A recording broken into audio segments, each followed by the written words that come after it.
సత్యసాయి జిల్లా కదిరిలో టీడీపీ నేతలు దందాకు దిగారు. కదిరి ఆర్డీఓ కార్యాలయం ఎదుట ఇంటి పట్టాలు ఇప్పిస్తామంటూ ఒక్కో ఇంటి పట్టాకు 50,000 వసూలు చేస్తున్నారు టీడీపీ నేతలు పబ్లిక్గా డబ్బులు వసూలు చేస్తున్నా చోద్యం చూస్తున్నారు రెవెన్యూ అధికారులు, పోలీసులు.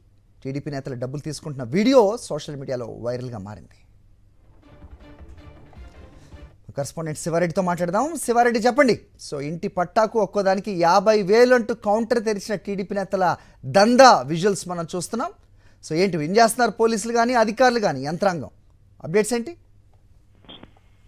హరి, టీడీపీ కూటమి నేతల అవినీతి కొత్త పుంతలు తొక్కుతున్నట్లు చాలా స్పష్టంగా కనిపిస్తోంది. ప్రతి పనికి ఓ రేటు ఫిక్స్ చేసుకొని ఆ దిశగానే తెలుగుదేశం పార్టీ నేతలు కావచ్చు, లేకుంటే వాళ్ళ భాగస్వామ్య పక్షాల నేతలు కావచ్చు ముందుకు సాగుతున్న పరిస్థితి కనిపిస్తోంది. తాజాగా శ్రీ సత్యసాయి జిల్లా కదిరిలో వెలుగు చూసిన ఈ దృశ్యాలే నిదర్శనంగా భావించాల్సి ఉంటుంది. ఎందుకంటే ఒకవైపున పోలీసులు కావచ్చు, మరోవైపున రెవెన్యూ అధికారులు కావచ్చు పూర్తి స్థాయిలో నిమ్మకు నీరెత్తినట్టుగా వ్యవహరిస్తున్నారు. పబ్లిక్ గానే టీడీపీ నేతలు ఒక్కొక్క ఇంటి పట్టాకు 50,000 రూపాయలు వసూలు చేస్తున్న దృశ్యాలు ఇప్పుడు సోషల్ మీడియాలో కూడా తీవ్ర కలకలం రేపుతున్న పరిస్థితి కనిపిస్తోంది. సాక్షాత్తు కదిరి పట్టణంలోని ఆర్టీఓ కార్యాలయం ఎదుటే ఈ ఘటన చోటు చేసుకుంది.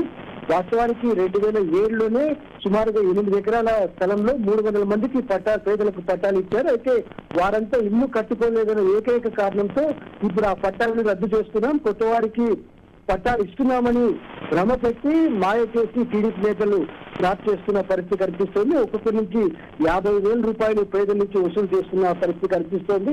బిజినెస్ లో కూడా చూడొచ్చు, అందరూ టీడీపీ కార్యకర్తలే పేద నుంచి పబ్లిక్ గానే 50,000 రూపాయలు వసూలు చేస్తున్న పరిస్థితి కనిపిస్తోంది. ఇదంతా కదిరి ఆర్డీఓ కార్యాలయం ఎదుటే జరుగుతున్నప్పటికీ ఒకవైపున రెవెన్యూ అధికారులు కానీ మరోవైపున పోలీసులు కానీ ఏమాత్రం పట్టించుకున్న దాఖలాలు కనిపించడం లేదు.